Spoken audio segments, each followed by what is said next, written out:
Wait, how do we say your last name? I don't want to. Is it Vanderzon? Yeah, okay. Vanderzon. That was great. Holy crap. Okay. We are on the porch today. She won the debate. There was no debate. There was a debate. Well, no. I was like, I think it's Vanderzon.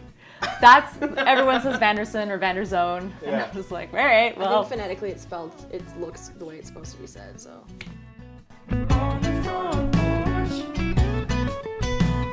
Welcome back to another episode of On the Porch with Front Porch Music with me, Logan Miller, and Jenna Weishar. This week on the podcast, we have country artist Sarah Vanderzon. It was our first in-person interview that we've had for this podcast. It was really surreal. We met up with Sarah in person, IRL. We started this podcast during the pandemic, and we haven't had a chance to really sit in front of people for it. So it was really cool. We sat across from each other. We talked for a very long time, so this is going to be a bit of a condensed version for you. We were just gabbing away nonstop. So Sarah is a Montreal artist, and she won this year's Boots and Hearts Emerging Artist Showcase. And she completely blew the crowd away and the judges and was crowned the winner this year. We talked to her about that, and we talked to her about going from being a very shy kid and how she got to be playing on one of the biggest stages in Canada with Boots and Hearts. So we caught up with Sarah at the CCMA Awards in Edmonton and talked about airplane panic, the CCMA Awards in general, social media, and her Corgi, her very adorable Corgi. So here's our chat with Sarah Vanderzon.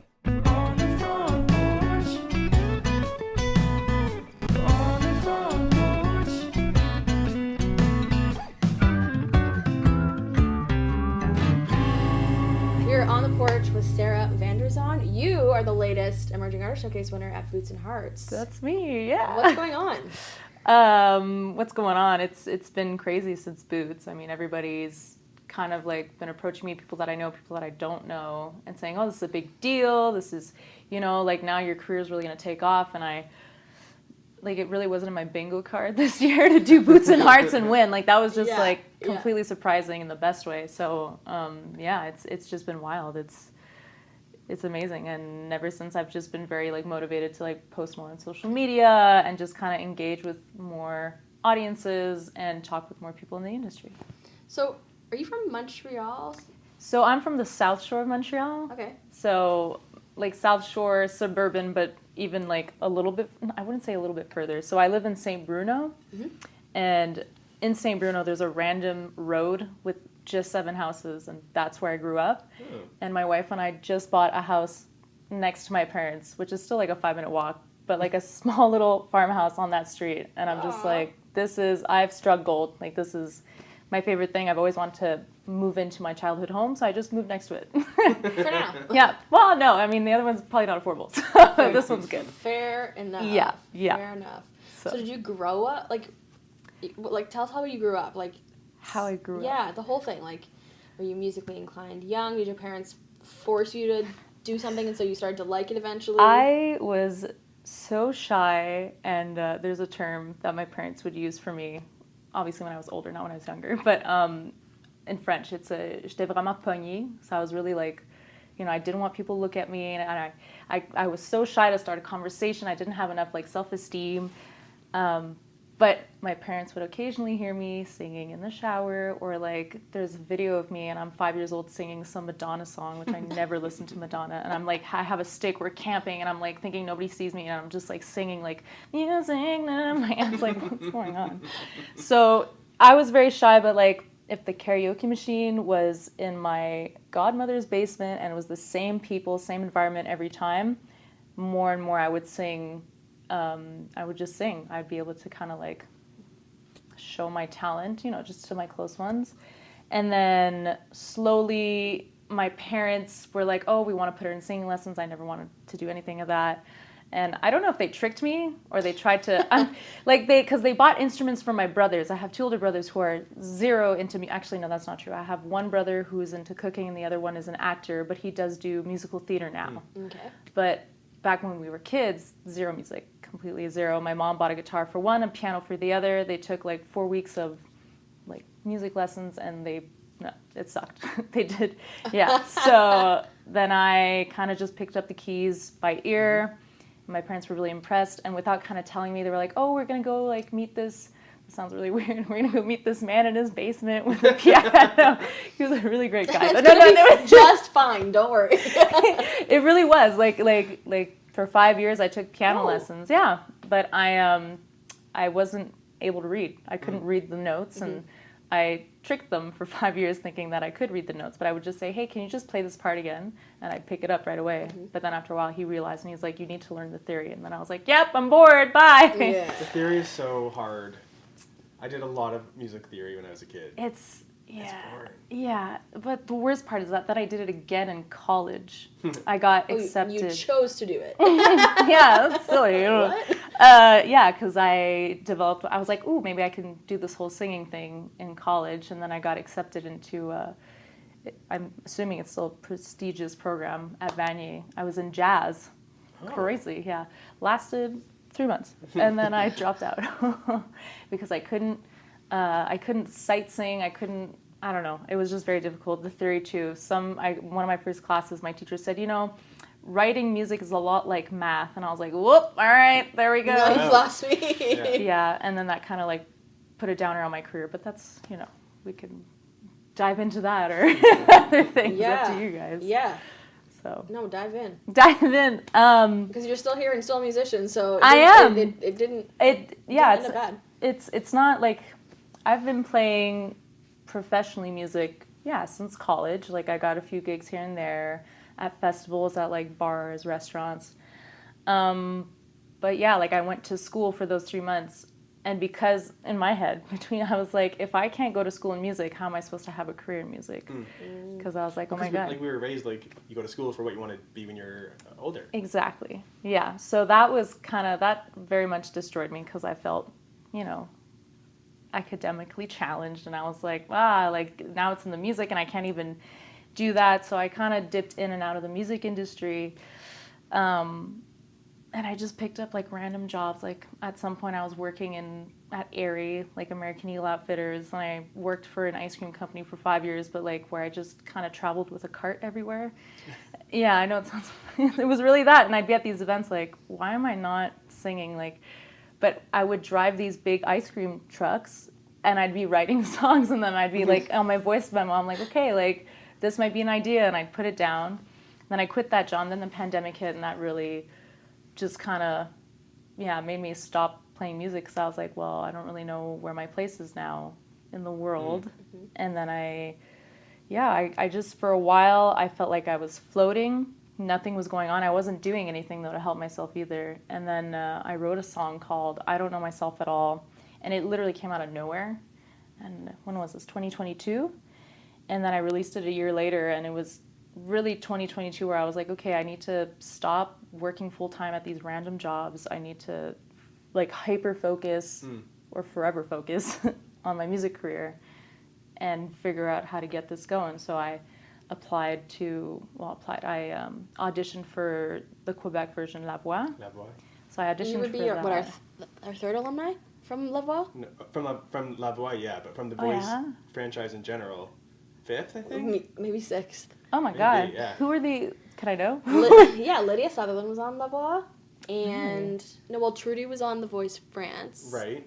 What? See, I didn't even know that. So random. And she said, no, it's The Voice. The Voice, yeah. Oh no. Yeah. And then, Brittany Kennel was on The Voice, the US version. She was the first Canadian ever. Yes, that's true. Yeah. Mark Ledlin Was on The Voice Germany. I don't know what that one's called. My parents have always tried to get me on The Voice Holland because I'm Dutch, and I was like, guys, we're going crazy now. Like, so. And then there would be you on La Voix Quebec. But so there's somebody else. I swear there's somebody else. Anyways, regardless, you did La Voix. You Ish. auditioned. Okay. Ish. So I auditioned. Nobody turned their chairs. Really? So I was like, well, all right. And then there was a spin-off. There was a plot twist. There was a version online. It was called La Deuxième Voix. You can't find it anywhere though. I don't know why they did that. But anyways, no, it was a really great experience though. La Deuxième Voix, that's like the second chance. Yeah, pretty much. And I was like, oh, it's like parallel. Like we were literally at the same studio at the same time. And it was just like, that's all it was. We were there at the same time. Yeah. And my coach was Roxane Bruno, who's like this really big Quebec icon in Quebec. Like she's huge. She then became a coach on La Voix on last year's version, and she was really sweet, very helpful, and she was really rooting for us. She's like, I definitely would have turned my chair for you guys. I think you guys definitely deserve a chance, and she wanted us on her team. So that was really sweet. I made it to the finals for that.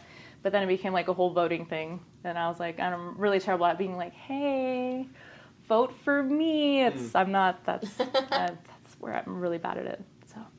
So I did, La Deuxième Voix with Roxane Bruno. And that kind of made me realize that after this show, if I don't do anything, then my career is just going to, everyone's going to be like, who's this girl? I don't remember this girl. So I dug into the Quebec scene in French. So I started applying for festivals that I never heard of in my life. And there's so many festivals in Quebec. There's so many. And the first one I applied to and got accepted is probably one of my favorite ones. It's Le Tremplin des Gelées.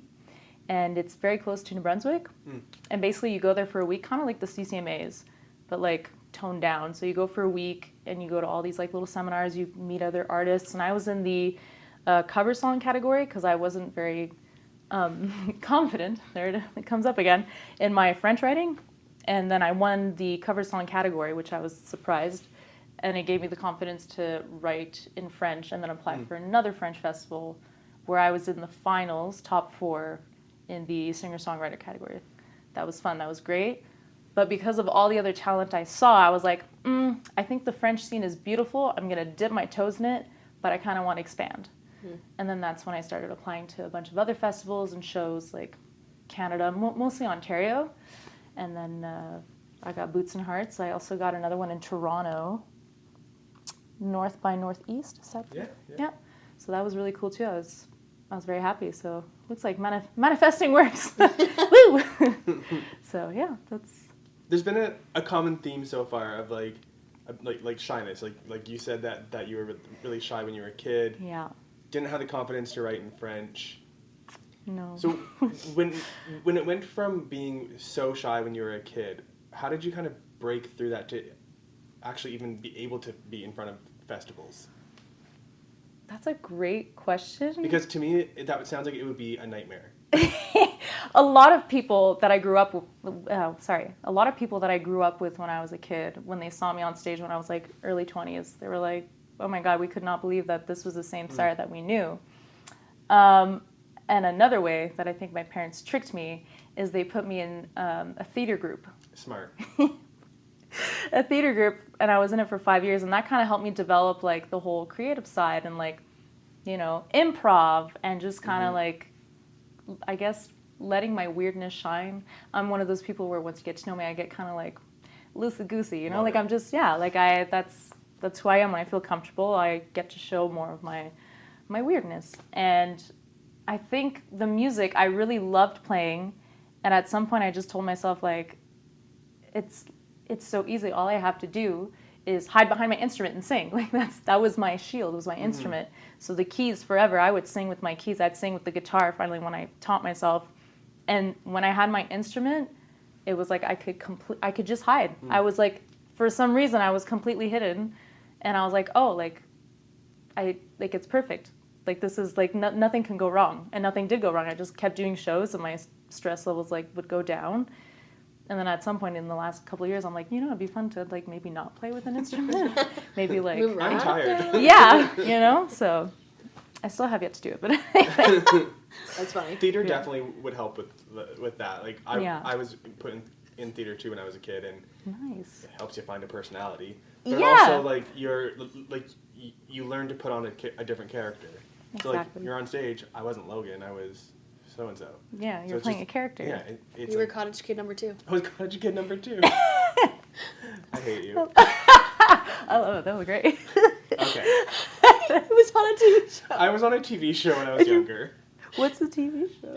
Oh my God. This is exciting. Keep going. I've known it for I've known you for 6 years, and I found out about this literally this summer. Really? He hides it from me. So, oh my God. This is going on the internet. Yeah, it is going on the internet. I'll be Okay, so to this point. I was really important information. I was very proudly on a show called Cottage Country when I was a kid. For some reason. It was like on, I can't remember if it was on CTV or CBC. It was like very much a Sunday morning. Your grandparents watch this show. Oh my God. It was like a tour through fancy cottages. And then halfway through, there was a kid segment. And I was cottage kid number 2. You're literally. For, I think, it was either 2 or 3 seasons. Oh my god. Yeah, it was It was so fun. But also, thank God the internet wasn't really around because it's... I'm going to find it You someday. can't find it anywhere. You can't. I will. Take my word for everyone listening, you can't find it. I've done one deep dive and I haven't found it yet. I found a commercial for it. You did? But you weren't in it. You weren't in it. Oh my God. And it's back in the day too, so. It was so fun though. How did we get here, Jenna? Musical theater. Musical, yes, Yeah. yes. Musical theater was I my. regret bringing this up. This was, I think, yes, your fault. Back to you. No, theater was great. It helped me, and it at some point I just kind of like the character I was playing. Just like I stopped trying to be like everybody else. Like when I first started auditioning, because I auditioned for La Voix like 5 times. Mm-hmm. So like I think the first time I was 18, I chose a song from Adele that every other girl's gonna sing the exact same way, and I only performed at like 1 a.m. So they let me sing for 8 seconds. They were like, "Thank you," which is fine. And then my grandmother, she passed, but my Dutch grandmother was very rough with me, but she always told my parents, she was like, Sarah is a late bloomer. She's like, she will come into her shell. Right now she's just really slow. So it took me a long time to realize that I don't have to play a character on stage, and that just being myself, everybody's gonna love it. And like the second I believed that, all the doors started opening, and I was like, whoa, cool. That's only been 2 years. But That's great though. Getting somewhere, so Yeah. I'm very happy about that. Okay, so how was the Boots and Hearts stage experience?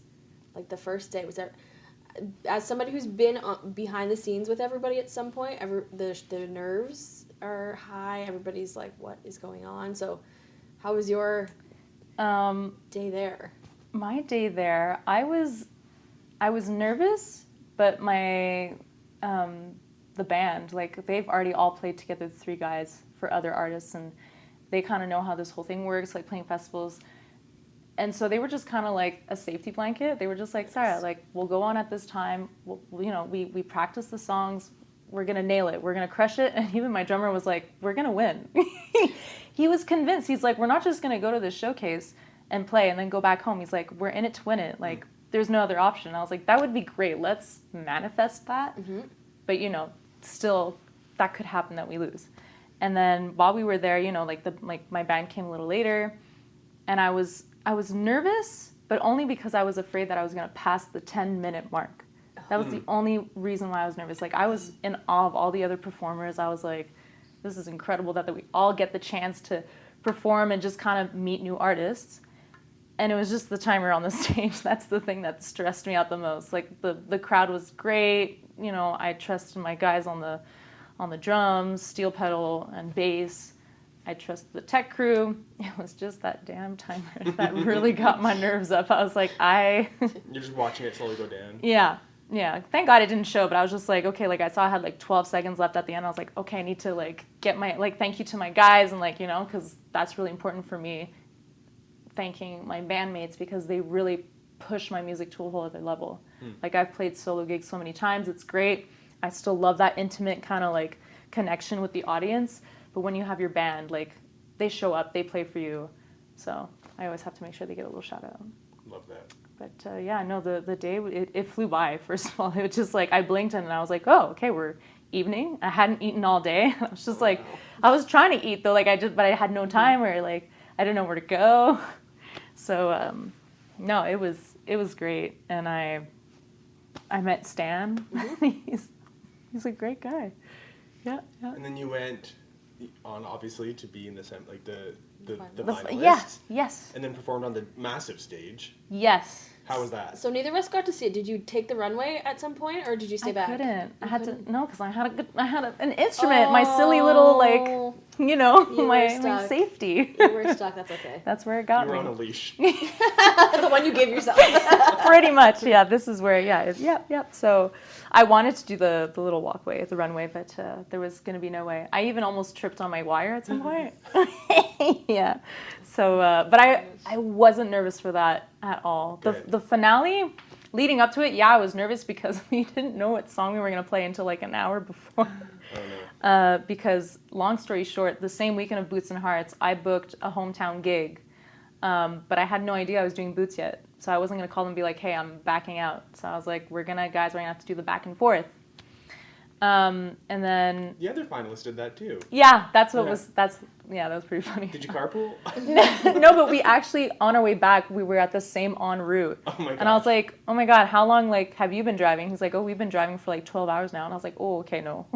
Me, it was like... They went far. They were far. They were like, yeah, those guys, they were dead. No sleep. Yeah. A part of me was like, I feel terrible that, like, you know, they had to drive all that just to be like, wah, wah. Like, I have so much guilt for that, but at the same time, I'm like... Or you're like, they're going to be tired. Here's an opportunity. Excellent. My plan worked out. No, their managers were like, we thought, you know, we're going to book this gig. If we have to cross the bridge, we'll just cross when we get to it. And then she was like, well, now we're here and we have to drive all the way back up wherever 14 hours away and come all the way back directly after the gig. The bridge is never ending. Whoa. I don't know. When they told me, I was like, oh my god. And they're like, oh, maybe we'll take a plane. No, they drove. They drove. But they were in good spirits though. Like they rocked. They were awesome. Crushed it. They're so entertaining too. Oh yeah, I went to go see them at Lasso after. Did you? Yeah, I wanted to go support them, and they're great. They were awesome. So cool. Their energy is crazy. When they were up there, I was like, whoa. Yeah. Whoa. Exactly. They were great, and it really could have gone either way because I was like, they're exactly like country, you know. Like, okay, everyone, like, sing this next part with us, you know? Me, I'm stuck there. I'm like, okay, shit. So, be cool. But you crushed it, though, because you were announced as the winner. Thank you. I really wanted to play another song, but it was, it's a song that we never practiced as a band together. So it felt too crazy. Yeah, I didn't want to risk it for the biscuit that day. I was like, I feel like this is secure. I didn't necessarily want to do a cover song, but I was like, I had heard a lot of feedback from the crowd that they really liked the Tracy Chapman song. They forgot it existed, and I was like, how can you forget it? Literally laugh when you're like, a Tracy Chapman song? I am not playing fast car. It's because... And people were like, what else are you singing? I know, but it's because everybody, you know, like was it Luke Combs? Yeah. Who sings Fast Car? Like, so I was like, wait, no, it's not that songs. one. Yeah, this is my favorite from her, but all right. That was amazing. Thank you. I like to be comedic sometimes in my sets. I feel like it helps connect with the crowd a bit. So. Well, it does, because otherwise people are just seeing you up there, just you gotta dial in with them a little bit. Yeah. Especially the festival crowd. You never know what the festival crowd's up to. You don't know. Because like that Sunday crowd and that Thursday crowd are two different sets of people. Oh yeah. And Sunday it was a little like rainy. It was very blah like a day. So. You know, like, I saw a lot of people, well, actually, they were very far. I couldn't really see them that well, but, you know, they were there, but they all looked kind of, like, tired. Like, it was the Sunday, you know? Like, poor people. Last day, they're done rallying. Yeah. That's how I feel right now, and we still have a day and a half of... We're still here, guys. We're still here. Partying tonight? This is fun, though. Like for everyone listening, this is our first time having an actual in-person episode. Mm-hmm. Yeah. We always do it virtual. We started in the pandemic. Yeah, I was gonna say we did, right? So, like, but we did, yeah. You and I were even like remote for a lot of them too. Yeah. Like separate. Oh, yeah. wow. Yeah. Okay. We all just connect virtually. Wow. This is way more fun. Like we always try to get like we always Jenna and I always try to get together and do it live with each other. Mm-hmm. But I mean, we're talking to everyone across the country, so it's like. Well, you get to say that your first live episode in person was with Sarah Vanderzon. We're so lucky. Look at that. I'm lucky. 2 people from Ontario, 1 person from Quebec, me in Alberta. That's a lot. That is beautiful. Wow. Beautiful. Wow. Have you been to Edmonton before now? I have never been past Ontario. Oh. I've always stayed in Quebec, gone to Gaspésie, Côte-Nord, and I really do love Quebec. Quebec's beautiful. It's really beautiful. But I've always wanted to go to Alberta. Mm-hmm. And well, next year it's in Kelowna, so hopefully you want to go to BC too. I do want to go to BC. I have family in BC. So perfect. Yeah, give me a reason to go see them. Mm-hmm. Actually, I only have a cousin, but still, she's so important to me. Yeah. So. Yeah. So your first CCMAs, this is where we're at right now. So what are you thinking? It's a lot like the festivals I was telling you guys about in Quebec, but just like 10 times grandiose. Yeah. And a lot more people to meet and a lot more industry connections. more networking. A little intimidating, overwhelming, but like after the first couple of days, you're like, okay, like I think I can get into it. And a lot of other people are just kind of doing the same thing, right? Yeah. Like, exactly. Other artists like me, like we're just kind of like, oh, I don't know where to go, or so it's nice that you're not alone in this kind of. What have you done non-industry related just to like hang out this week and be here? Hang out this week and be here. Nothing yet. The first thing that comes to mind is I went to the gym, but like. You should. Well, no, like So the gym smart. at the hotel. I hadn't gone, like the summer just kind of took over. Like I used to Tell go me about regularly, and then I just kind of stopped. And then I literally woke up and I was like, I'm gonna do a workout today. My wife was like, I'm gonna work. Have fun. Yeah, and then she was like, can you not breathe as loud? Because I was doing like sit-ups first in the hotel room, and then I was like, okay, I'm gonna go run. And then I went on the treadmill, and I was like, dying. But I was like, okay, like I did that, I'm good, like for the week. For the week. Yeah, so that's something unrelated that I did. I did think I was gonna go shopping, but like where's the time? Yeah. Exactly. So I went to the West Edmonton Mall this week and rode the roller coasters. I'm sorry, there's a what?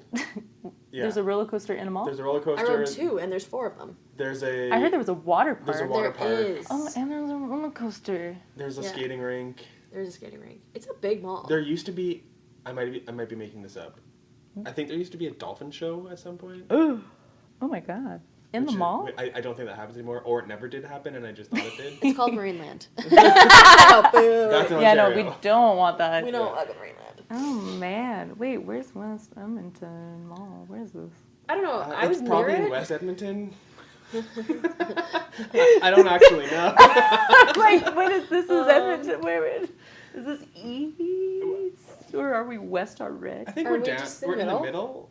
Wow. We're downtown. We have to be in the middle. Okay, so we're okay. No one in this room is anywhere remotely near from being here. So No. 0%. it's the blind leading the blind. Yeah. No. I find everything spread out here. Yeah. So spread out. Yeah, like I thought Toronto was spread out, but here it's like. No, Toronto's accessible though. You know. That's true. You have to get an Uber to get anywhere here. Yeah, absolutely. It's No, that's crazy. true. That's true. Yeah. Crazy. So, have you been working on more music? Are you got plans to release while you await your Boots and Hearts? I'm constantly working on music. Yeah. Like, I finished the summer off with a weekend at the cottage with my brothers and a bunch of my cousins, and I got back from that and like wrote a song, and it's probably the best song I've written so far. Where did your mic go? Oh no. Oh, there it is. Oh, it's ice. Sorry. It's probably fine. It's probably fine. It probably got the whole thing. Sorry to interrupt, but No, that's okay. It was just hidden under my. All the light disappears. Where did that go? Yeah, so I was really inspired. I wrote a song because of that weekend, and then I sang it at one of my best shows I've ever played. It was in a bar, and it was like just the whole vibe of the song, the reaction from the crowd. I was like, okay, this needs to get out. So that'll probably be coming out January. That's my plan. Nothing concrete. I do have a studio session with the bandmates and with my producer who did my EP. And it's really, we're going to get to that session and just like brainstorm, trying to see like what songs I should release, what I should keep in my back pocket still, because I have a lot of, like this year has been really good to me songwriting wise too. Like I've just felt so inspired, and I kind of roll with the punches, and the songs have been getting better and better the more I write. So yeah, I'm hoping it's the one I wrote after my little cottage trip that'll come out, but it might be like other ones that I wrote earlier this year. But definitely January is probably the time I'm going to come out with like a single, and you'll get to see like the new era of Sarah Vanderzon. So that's exciting for me. That's so exciting. Yeah. Are you good with social media?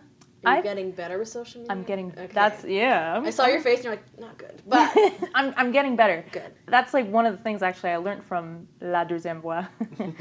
Roxanne, she's super big on social media. She's always on the platforms, and she's like, guys, literally, that's the best way to connect with your crowd. She's like, it's part of the job. It comes with it. Just get better with it. Do what you can, and try to be more present on these platforms. And I was like, that sounds like a great idea. Yeah.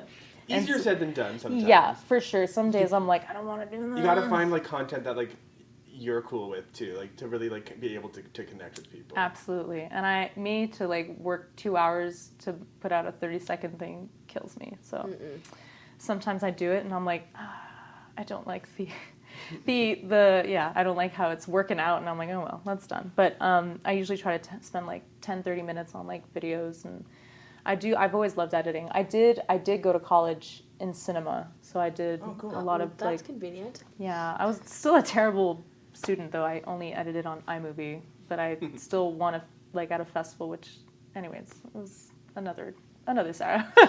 But it comes in handy today because I get to, quickly do it on the socials, and I just send it out and hope for the best. And I should really pay attention to the algorithm, but I've not worked. Sometimes you can just get lost in the weeds, though, of watching the analytics and all that. Sometimes you just gotta put out what feels right. Exactly, and I know that because like I follow a few people online where they post a lot, but they're not playing like any shows. And that part, I love playing shows. I know it's not like the biggest part of my career, but like playing live to the audience, that's what I love. Like I don't mind talking to a camera, like really don't mind. It's just that I'd rather be like live with my people, Mm-hmm. So, but social media, I'm getting better and better. And even since like Boots, I try to like push myself to post more reels, just so that people can get a different side of me, not just like the artist, but also like the silly little farm girl with her dog. I'm obsessed with my dog. What kind of dog do you I have? have a Corgi. I know, every millennial right now. There's nothing more cute than a Corgi butt. Oh my god, he is, he can do no wrong, but he can do wrong, but like. It doesn't matter. Oh my god, I love my dog so much. Like we were on the plane here, and I'm not great with planes. I get a little bit panicky. Yeah. My wife's like, "Sarah, if we die together." I'm like, "Yeah, but who's gonna tell our dog? Who's gonna take it?" She's like, "Sarah, he's with your parents. Like, he'll be." I'm like, "Okay, but why are we talking about this?" And I'm like, "We're not gonna die on this plane." I'm not scared of planes, and waiting in line to actually board the plane the other day, the child ahead of me said, "I feel like we're gonna die on this plane today," and I was like, "What the fuck?" And then we proceed to go out to our runway extremely slowly and turn around and go back to the airport for an hour and a half. And I was like, what's happening? No. What the fuck is happening? Somebody had to be taken off the plane. And I was like, was he onto something? Like, are we going to die because of somebody on this plane if we didn't take them back and oh my god, delay us? The mom was like, what did you just say? And I was like, what? She's like, sweetie, please don't scare the other passengers. No, but we're gonna die on this plane. Oh my god, no, I would have like left. Yeah, I would put that Jordan Sparks song where you just hear the click of the heels at the beginning, click, click, and I'm like, I'm out. This is bye. I took a sedative. I'm going to bed. Yeah, I'm okay with planes, but I don't like it. It's not my favorite thing. But I'm usually pretty good at talking myself out of a panic attack. But like, it's because like now I don't want to stress this for the next time we're gonna take a plane. In a couple days. Yeah, I hate being in the air and like I have no control over anything. That happens. It's the beauty of planes, though. You literally don't need to be in control of it at this point in the evolution of planes, and you're more likely to die on the way to the airport than you are in the air. Yeah, okay, that's actually significantly more likely. Like, you are correct, but also you're also in a tin can being shot across the air. See, here's the thing. I'm not like an aviation nerd by any means, but recently my TikTok feed has been plane crashes, and it's like, get me out of that algorithm. safe landings, because like a plane, if its engines go up, can glide through the air.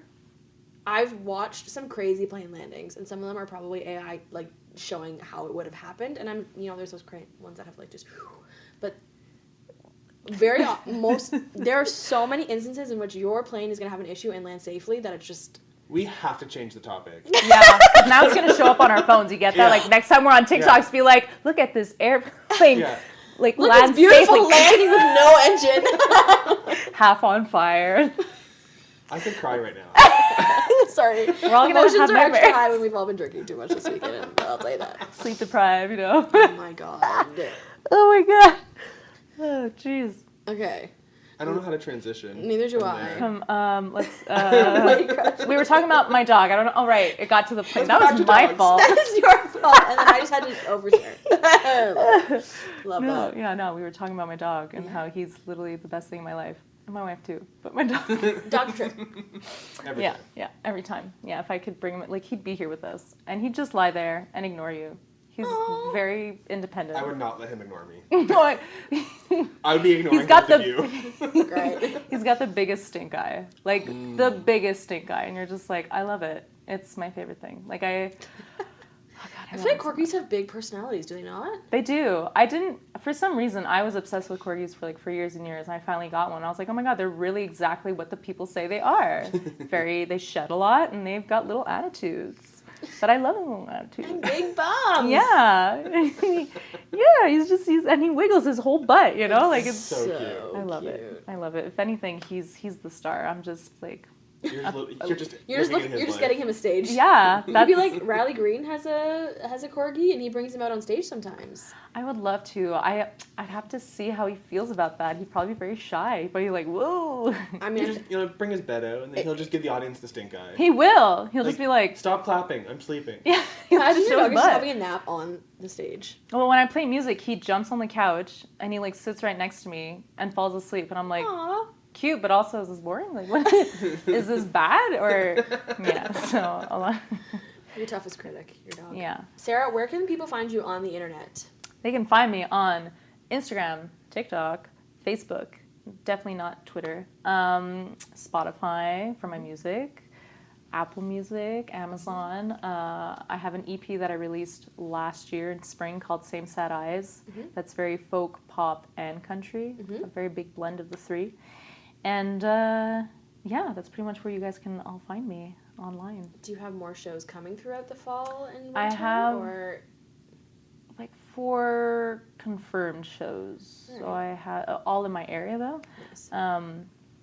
I have one next weekend actually in the Eastern Townships in Quebec.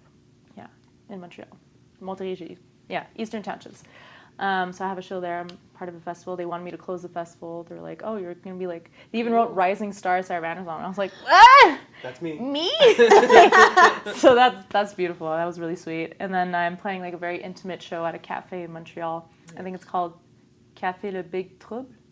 So it's like this new thing they like to do on Thursday nights and to open up their little open mic. I was like, I totally want to do a small little like 40-minute set. Like, put me in, coach. So that's fun. Well, we're really excited to see what the next year has in store for you and to see your career grow and to see you explode in the Canadian market. Thank you. I'm very excited about it too. It's going to be great. Thanks for coming on the porch to be our first live guest. Thank you so much for having me. Thanks for listening to another episode of On the Porch with Front Porch Music. We're so lucky to be able to chat with artists and make episodes like this one. If you like the podcast, remember to rate and review us and subscribe so you don't miss an episode. It's the easiest way to support the show. Remember to check out frontporchmusic.ca to keep up with new music releases, exclusive artist interviews, and more. We'll catch you again on the porch in a couple of weeks. On the Porch is hosted by Logan Miller and Jenna Weishar, and produced and edited by Jason Saunders. That's me. Our theme song was written, produced, and performed by Owen Riegling.